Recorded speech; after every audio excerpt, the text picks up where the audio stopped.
Tonight on Haunted Homes, we visit a house in Plymouth whose inhabitants claim they're being terrorised by a ghost. I kind of just hid under the covers because I didn't really know what else to do, and I was scared I was going to see something that I didn't want to see. I should be able to stay here on my own of an evening, but I won't do it. I've not yet spent a night on my own. We send in the Haunted Homes expert team, paranormal investigator Mark Webb, psychologist Professor Chris French, and psychic Mia Dolan. In all the time I've been doing this, I've never not wanted to go in somewhere. Their task is to uncover the mysterious disturbances. If Mia finds a ghost, she claims she will expel it from the house. What? Prepare to be frightened. I really feel like there's somebody watching me right now.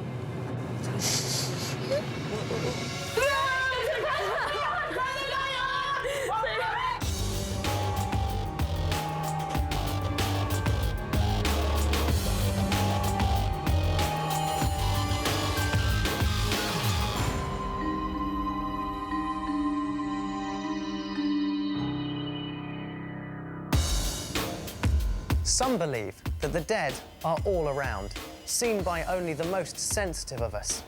With 1 in 5 Britons claiming to have seen a ghost in their lifetime, could they be right?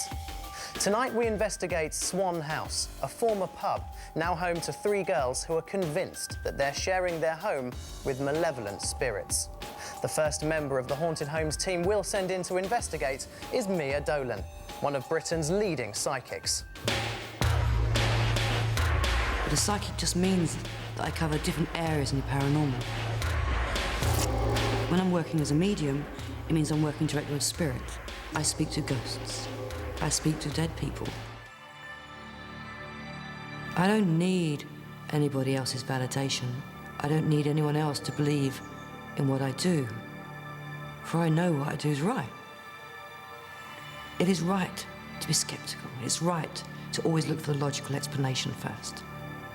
But it is absolutely amazing when you realise that ghosts are real. Tonight's case for investigation is Swan House, a former pub with a sinister past. Local stories about the pub include tales of tunnels used by smugglers in years gone by. 10 weeks ago, 3 friends moved into the house: Donna, Leanne and Antonia, along with Antonia's 4-year-old daughter, Ellie Mae. From day one, they claimed they were hearing mysterious noises around the house. But it was when these events took a more dramatic turn that the girls really started to worry. Donna, myself and Ellie Mae were in the front room. Ellie Mae was watching TV, and then the TV just fell. And it went in slow motion as well. So I managed to catch it just as it knocked her shoulder, so she didn't have the full impact of it. But I couldn't lift it back to its upright position by myself, so Donna had to come and give me a hand, because that's how heavy the TV is. After that happened, I felt really scared. I think we all did in the house. It was just, none of us stayed there on our own. More and more strange and disturbing things were happening. We went out to the shops, myself and Donna. We got back about 40 minutes later, and the cellar door was open. Despite being a heavy wooden door held shut by a solid metal bolt, the door had somehow managed to open of its own accord. It was unbolted, unlocked and opened, and that really scared us. I poked my head round, had a look around, but I couldn't see anything, but I didn't hang around there for long either, because I just don't like it. I was nearly crying when I ran up the stairs. It was horrible. To Antonia's horror, Ellie Mae appeared to be the main victim of the paranormal activity. I was looking through my photographs on my phone just to see what photos I had on there, and there's loads of photos of Ellie Mae, and even though we can clearly see it's Ellie Mae, it doesn't look like the usual bubbly, rosy Ellie Mae. There is one photo where her mouth's open and her teeth are out as if she's scared, as something's there and she's scared of it. None of the adults in the house have taken those photos. The fact that a lot of the focus seems to be on Ellie isn't nice, and I'm just glad she's young enough not to know and be oblivious to it all. But soon, disturbing events occurred at an alarming rate, and they weren't just focused on Ellie Mae. On 2 occasions, I've been in bed, I've kind of heard a creaking noise and sat up and my wardrobe doors opened. I kind of just hid under the covers because I didn't really know what else to do, and I was scared I was going to see something that I didn't want to see, so I didn't look. Despite only living in Swan House for 10 weeks, the girls claim to have been pestered relentlessly by paranormal activity. Phantom fingerprints appeared on the roof beams. Strange lights were captured on a camera phone. And claims that a spirit boy had tried to steal Ellie Mae's balloon. Ellie Mae! Part of me thinks that it might want to harm us, and another part thinks it's just playing games with us, whatever it is. I should feel really comfortable here. I should be able to stay here on my own of an evening with Ellie Mae in bed and have a bath, watch TV and do whatever, but I won't do it. I've not yet spent a night on my own. We gave the girls a video camera to see if they could get proof of their claims. They attempted to spend the night alone in the house, in the dark. The scariest room for me was my bedroom. It's actually really quite dark in here. There was a lot of action going on the camera. Do you see any of this thing? Do you see that? Yes. See?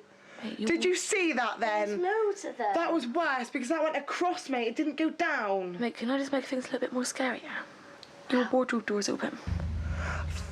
Mate, your wardrobe door's never open. I know. They were closed. They were closed when we come in. My main wardrobe door is ajar. And we stayed in my room for about 8 minutes, but we couldn't handle that room any longer than that. It was just too cold and there were too many strange things going on, so we had to leave. The wardrobe door has now been closed. We went downstairs into the cellar. I was filming at that point to see if anything happened. We sat in the cellar for quite some time. That's me. I told you it was me. Oh. Right, we're now now's on this bit because this bit is pitch black even I don't like this bit. Oh, God. Hang on, guys, I need to go in this dark bit, so... Oh, yeah, but it's really dark. As you can see, we're all a bit freaked out here.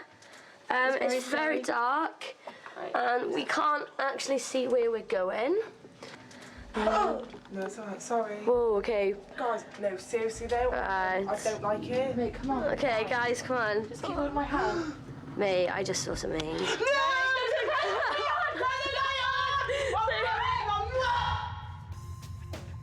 Antonia, Donna and Leanne claim that their home, a former pub, is plagued by ghosts. They're desperate for help. Too scared to spend the night in the house alone, they're determined to find out why they're being harassed by what they fear is growing paranormal activity. In an attempt to prove they share their house with something supernatural, the girls spent a terrifying night in the house, which they captured on video camera. Seriously though, my hand. Mate, I just saw something.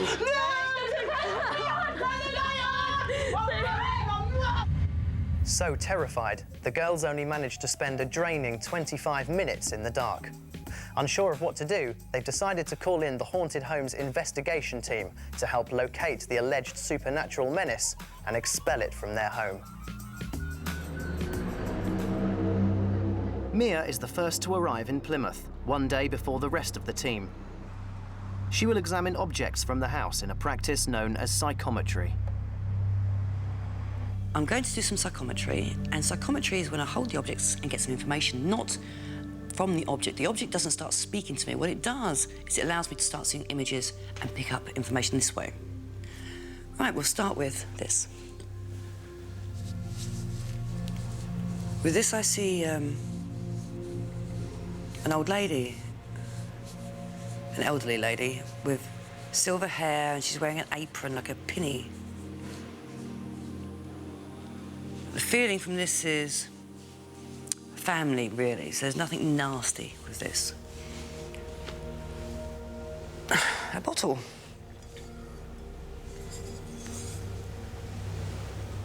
Now, immediately I'm picking this up, it's wrong. There's something wrong about the bottle. It feels as if it should have been left untouched, or something's been touched that shouldn't have been touched, something's been messed with. So my instincts are starting to say that somebody has maybe unwittingly, not meaning to, has stirred something up paranormal in his property. because it's a mistake, is what I'm getting with this. It's like somebody's unearthed something they shouldn't have done. What's worrying about these objects, obviously we're getting the paranormal activity. The most worrying is this bottle. And it is just a glass bottle, where it's a bit dirty. There's something somebody's messed around with, accidentally done it perhaps. But this only comes in normally if it's something evil, because evil can only come by invitation, just like good can only come by invitation. And I'm really hoping that's not what we've got, because it's very, very heavy. But I don't have any doubt we've got something at the property. But it is quite worrying.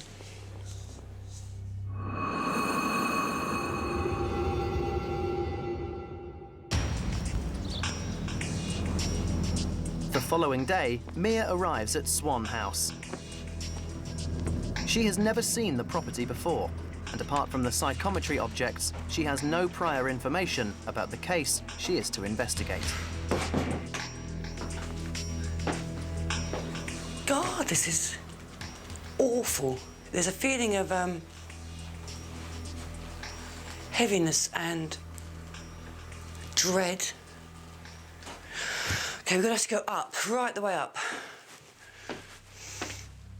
Mia tours the house alone before the other experts arrive in order to get a sense of any paranormal activity without being disturbed. Okay, so this is the room I'm drawn to first. Heart's going up. Now, whoever sleeps in here has woken up and seen a figure in the doorway, or walking past the doorway. Okay, let's check out the other room, because it was the two Intrigued by what she has learned, Mia makes her way across to the second bedroom to see what else she can uncover. It's like this is copycat. So whoever sleeps in here is experiencing exactly the same thing as the person in the other room. We've got the doorway, the dread, the ice cold. It's very, very ominous feel. Very uncomfortable.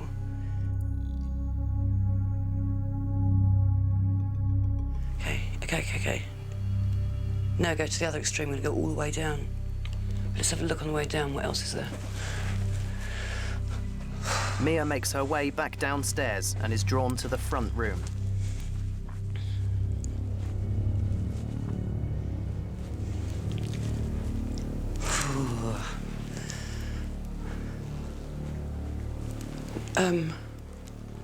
So my senses are spinning at the moment. I'm not actually drawn to the seats, I'm drawn to the window. Either somebody's been seen looking out the window, or somebody's walked into this room and seen somebody by the window. It's electric in here. I could list tons and tons of things that happened. Things have been moved around, we've got electricals, we've got television, we've got sound, we've got banging, we've got something by the window. Got a ghost. Got a ghost, let's go down. Let's go down, I don't want to talk to it, I'm going out. Got a ghost in the room. Got a ghost in the room right now. Finally, she makes her way down to the cellar, the most chilling spot in the house. It's like going into the bowels of hell. This is, absolutely bloody awful. In all the time I've been doing this, I've never not wanted to go in somewhere. Even when it's really bad, my interest is always up. But I didn't want to come in here. There's been loads of stuff going on down here. And I can hardly breathe, so I'm getting out of here for now. Not looking forward to the vigil. Don't tell Mark that.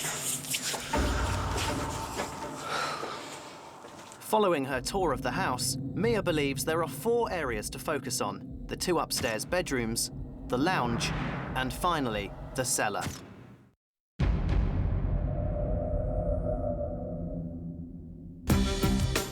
Mia is accompanied by her very own paranormal investigator, Mark Webb. What we do, we go to reputedly haunted locations around the world to try and find some scientific proof of the existence of ghosts. I don't tend to get scared on paranormal investigation. I'm there to prove ghosts exist, therefore I shouldn't be running away from them.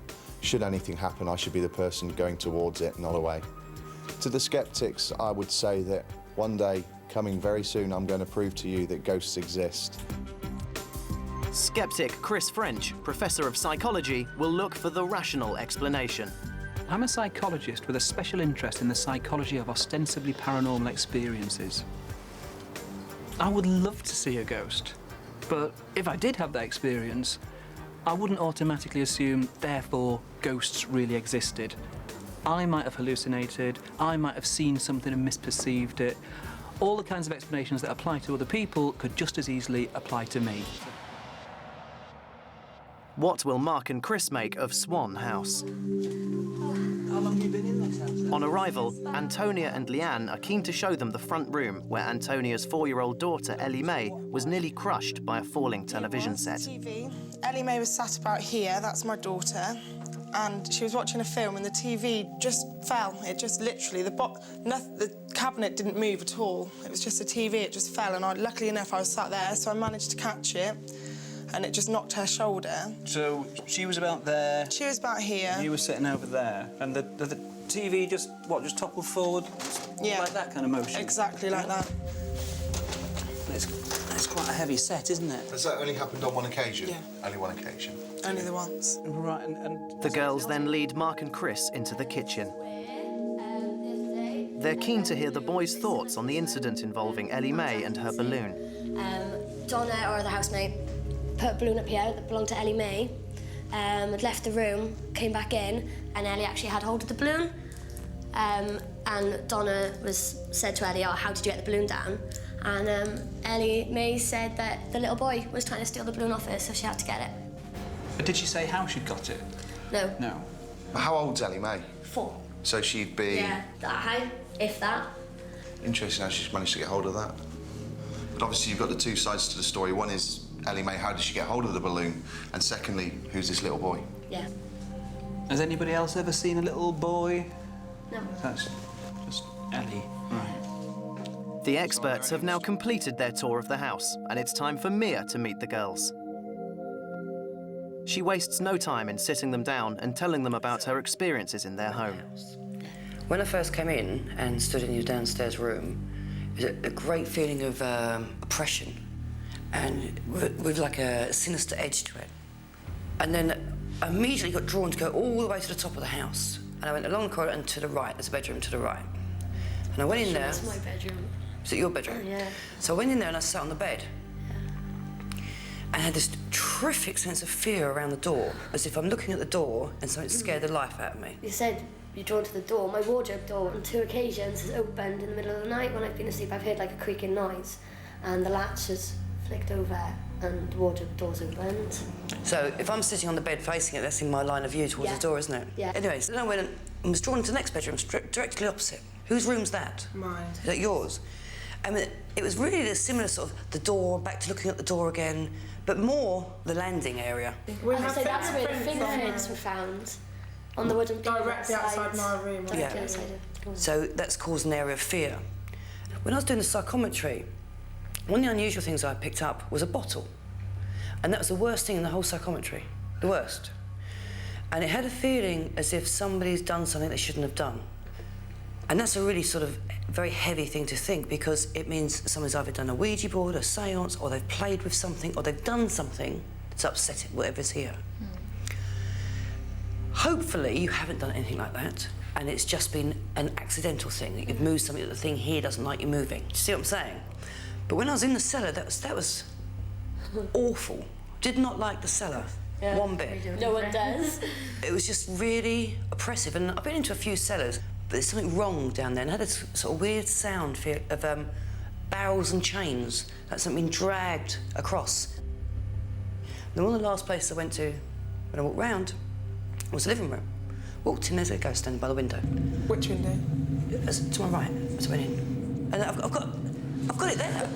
And so every time I tried to be in the room with it, I couldn't think of anything else to say. So I had to walk out.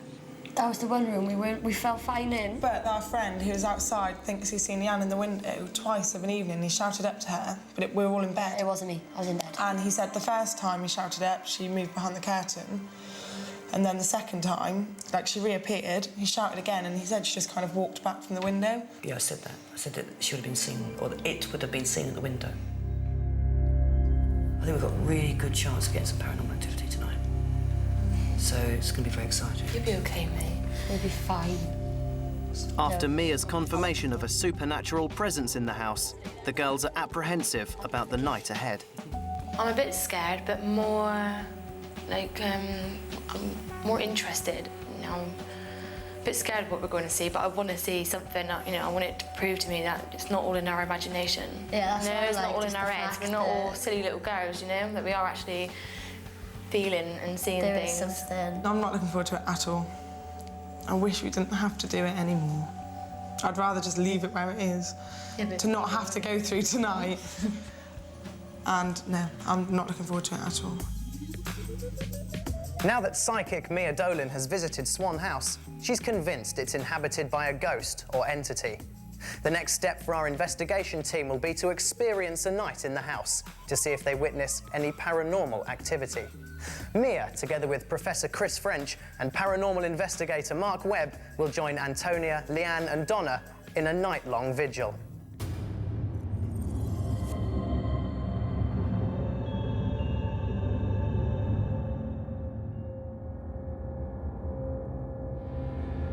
I'm very concerned about the lounge and the top room, let alone the cellar.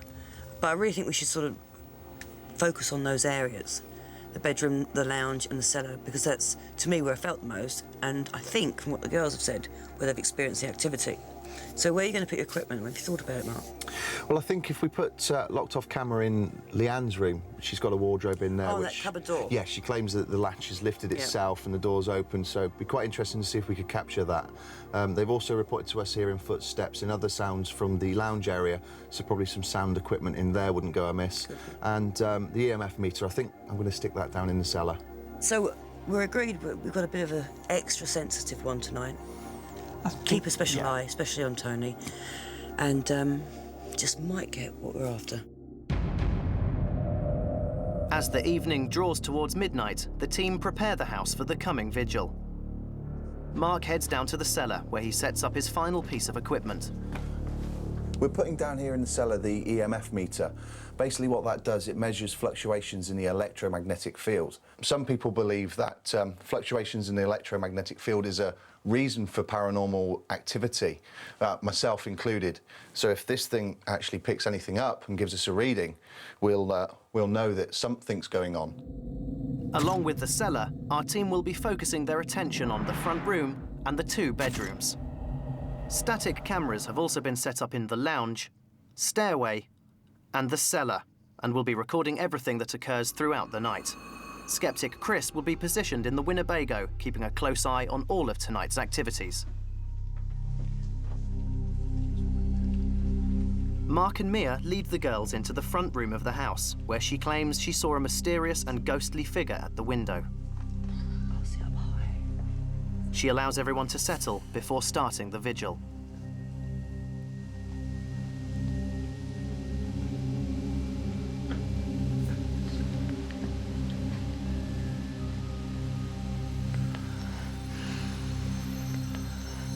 With no obvious activity in the lounge, Mia leaves the girls there alone.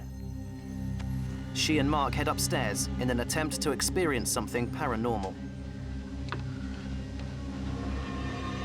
This seems to happen in no time. Yeah, let's go now. Fucking Mills, I just touched you in the back. I don't get scared. Outside in the Winnebago, Chris keeps a careful eye on things as they unfold.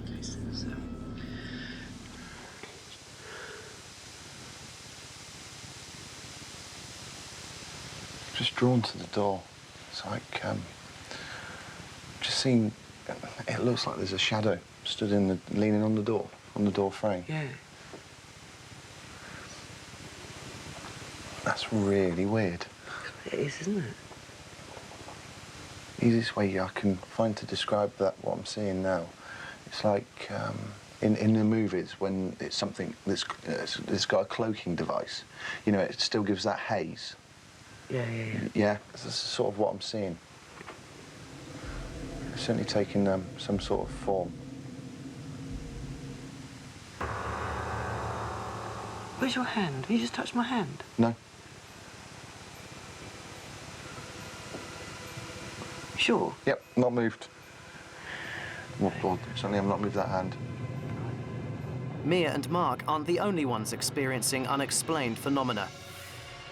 Suddenly, everyone in the house seems to be sensing something. Is the chandelier rocking? I can't see, it's too dark. Can't focus. No, but... Right. Mate, it's not, it's no, but just let me just explain. eyes. Just watch it a second. Oh, God, it's freaking me out. Where's your hand? Nowhere near you, my son's leg. You just touch you? Yeah. Oh, good. Oh, glad you got it. Worried about leaving the girls alone for too long, Mia and Mark head downstairs to check on them. You all right? Yeah. Whose room did we go upstairs and on the left? Whose is that? That's mine. Right, so we went, and something did this in my bag. And then I thought it was Mark because I couldn't see him. And then we thought we saw something by the door, but we're not sure. Somebody. Something. And then Mark's hand got touched. So that was quite interesting. Now I want to take 2 people upstairs. Go in the other bedroom. Okay. Okay. Mia decides to take Antonia and Donna upstairs to the second bedroom with her, whilst Leanne heads outside to the Winnebago with Mark. I can hear your teeth chattering. I can't help it. Okay, come on. You sit on the end of the bed, you two. My teeth won't stop chatting.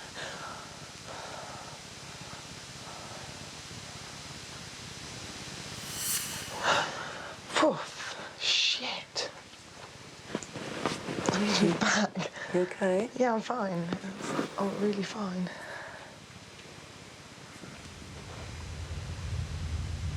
Is he all right? It's me, that's me. What happened? What happened? Talk to me. Talk to me. Tony, talk to me.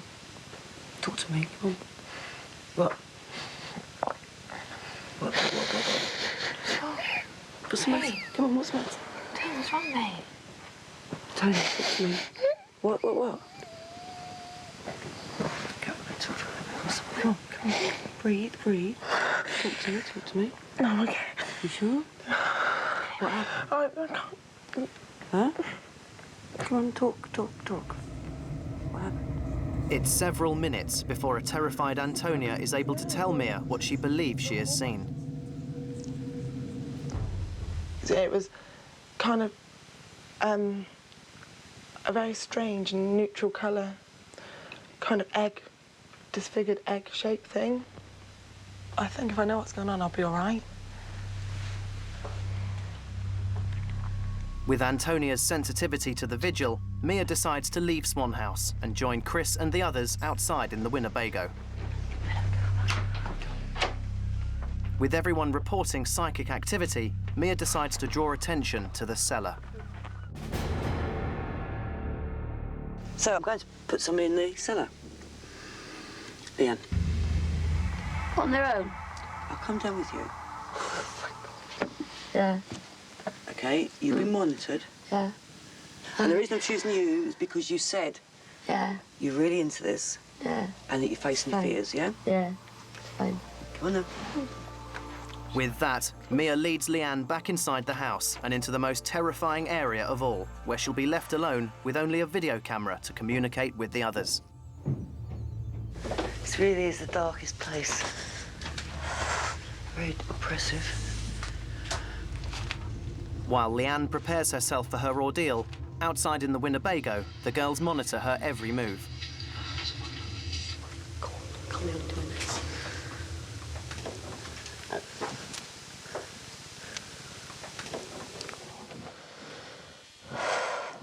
Okay, well, here I am in the cellar all by myself. I cannot see a thing. It's gone really hot. Really, really hot. I honestly feel as if I'm not here by myself. I don't really know what to say. I don't know how to describe it. I kind of feel a bit funny now. But again, it's gone quiet now, though. I can't hear anything. And needless to say, I'm quite happy about that.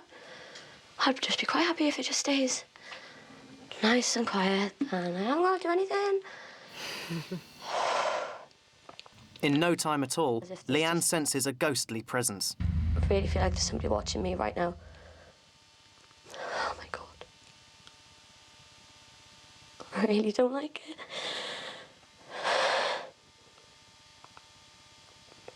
It's so quiet. I don't understand why it's so quiet.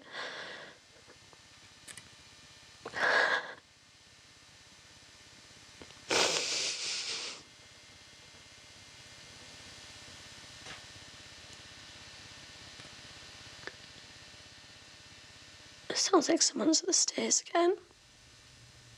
That's probably my own fault for saying it's quiet.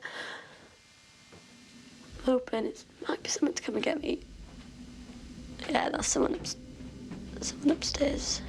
You've done so well. The footsteps are Mia's. As she heads into the cellar to rescue her, she's in no doubt that Leanne had encountered a spirit. I'm shaking all over. Come on, come on. We're going to take you back up, all right? Okay. Unless you want to stay down here. No, thank you. I've had enough now. Safely back in the comfort of the Winnebago, she tells the rest of the group about her experience. I couldn't see anything. And I just felt as if there was somewhere. I really didn't feel like I was in that room by myself, but I couldn't see anything. But the longer I stayed down there, and the more I looked over my right-hand shoulder, the closer I felt it got every time I looked. Have you ever seen her so scared? No. No? Is she normally the strong one? Yes. The sensible one? And she never, ever cries. I've never seen her cry. I know. I just wanted to cry from the moment I got down there. It was weird. What was the worst bit? I can't get over how quiet it was. I really cannot just get...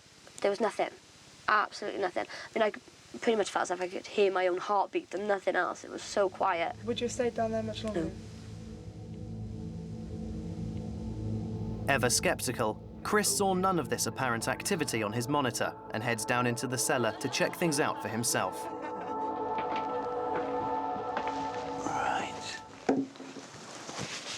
Okay. Right. Just say hello to all my fans back in the Winnebago. Hope you all having a nice time. Right. It's very, very quiet down here. And I have to say, I feel pretty cold down here. I don't actually feel warm. I can see what people mean about the kind of oppressive atmosphere down here. I think the big difference is that I don't believe in ghosts. It just feels like standing in the middle of a dark cellar. So the moral of this story is, you think you got a ghost, get a skeptic in.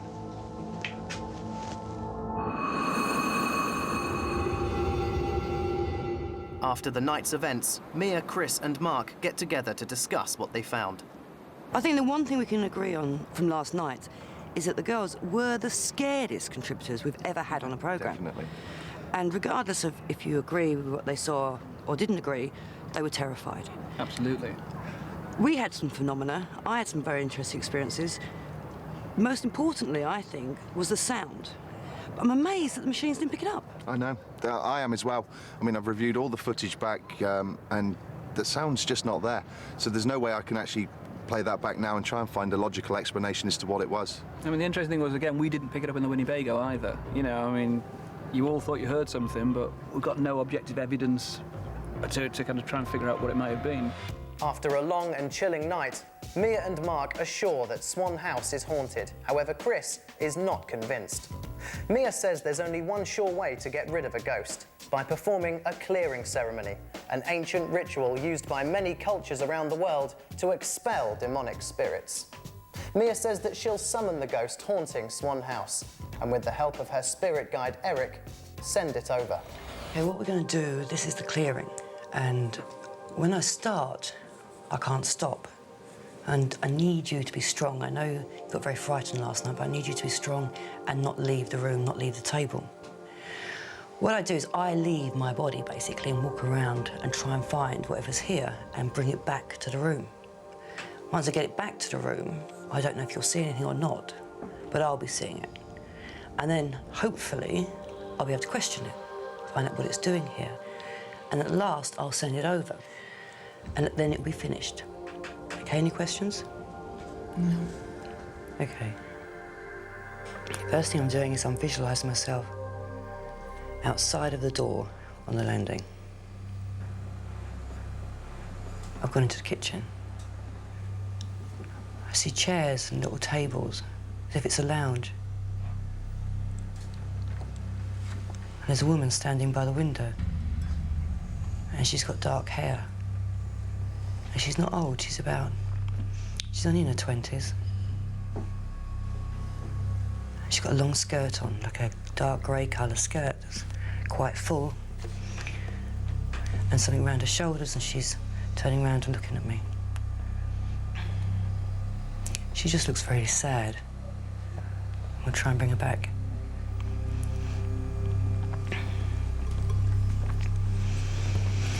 Okay, she's over by the window.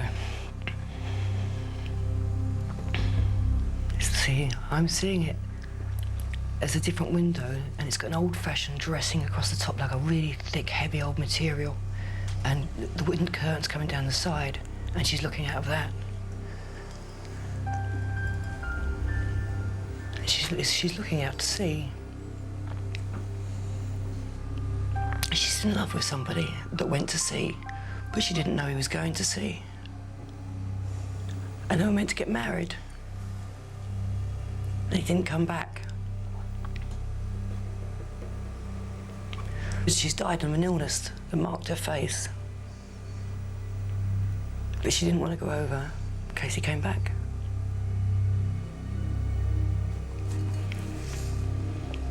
This is why you've been so scared.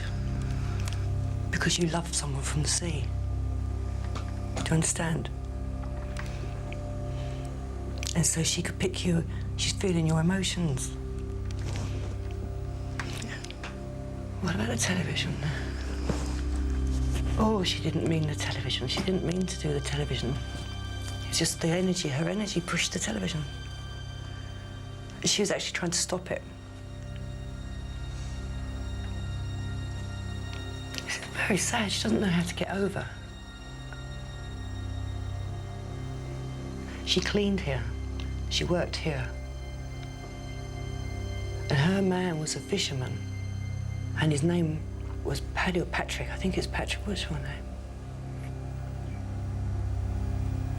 I think it's Elizabeth. Yeah, probably Beth.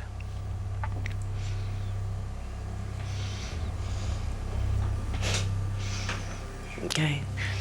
The reason it's felt so heavy in here is not because she's evil. It's because she's so sad. And because she's so sad, that's why you could pick it up. And also her heaviness is because you got so frightened. And she's actually been trying to not frighten you.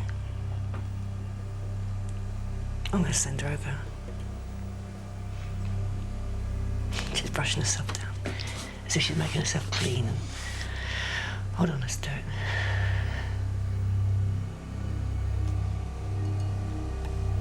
I see a doorway. It's like a light doorway opens beside. And as it's opening, her skin that was all marked is all clearing.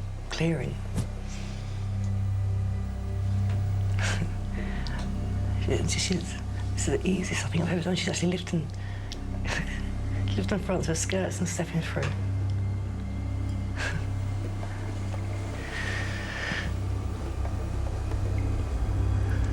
The doorway's closed.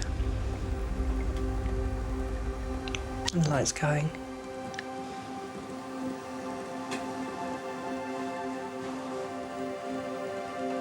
I can hear a bell going. They must have had some sort of alarm many, many, many years ago, a long time ago, 150 years ago. I reckon they had a bell alarm to do with fishing or boats or sea or something. And that's where he might have died out there, her man, because as he went through, the alarm, this bell was going. And the lights were finishing.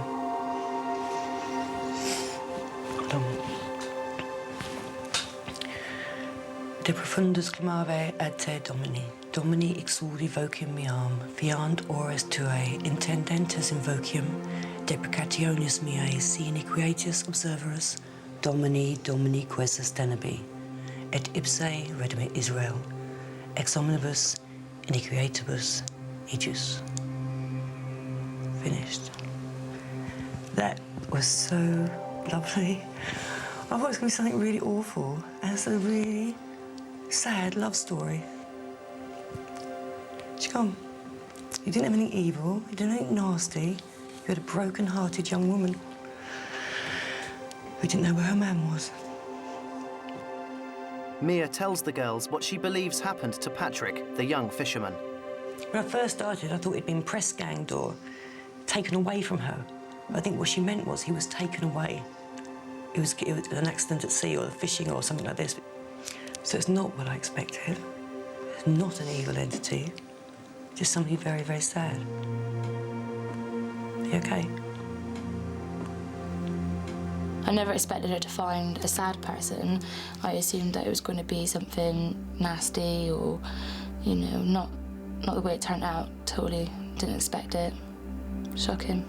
And we were obviously living in fear of something there was no need to be living in fear of. If we hadn't called Miriam, we might never have known that. I don't want to move, no way. I want to stay for a long time. I love it. Definitely. Yep. During the clearing, Mia claims that she uncovered the tragedy of a young woman called Elizabeth who lost her lover in an accident at sea. In 2 weeks' time, our cameras will return to Swan House to see if the clearing ceremony worked and if the ghost of Elizabeth has gone.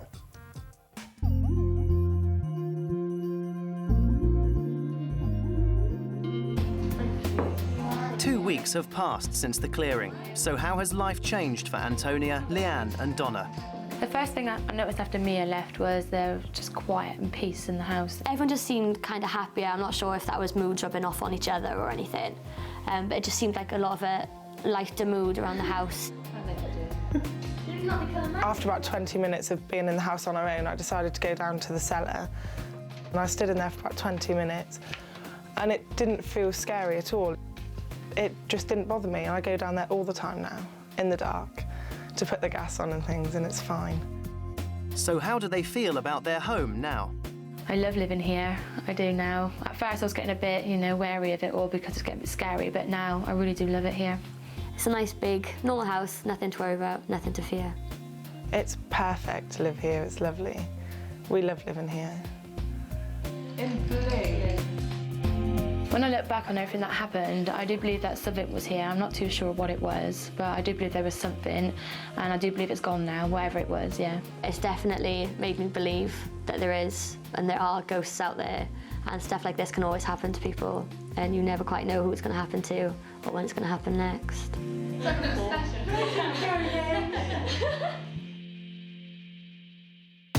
Antonia, Leanne and Donna claim that their house once again feels safe and that they're no longer being watched by the phantom stalker.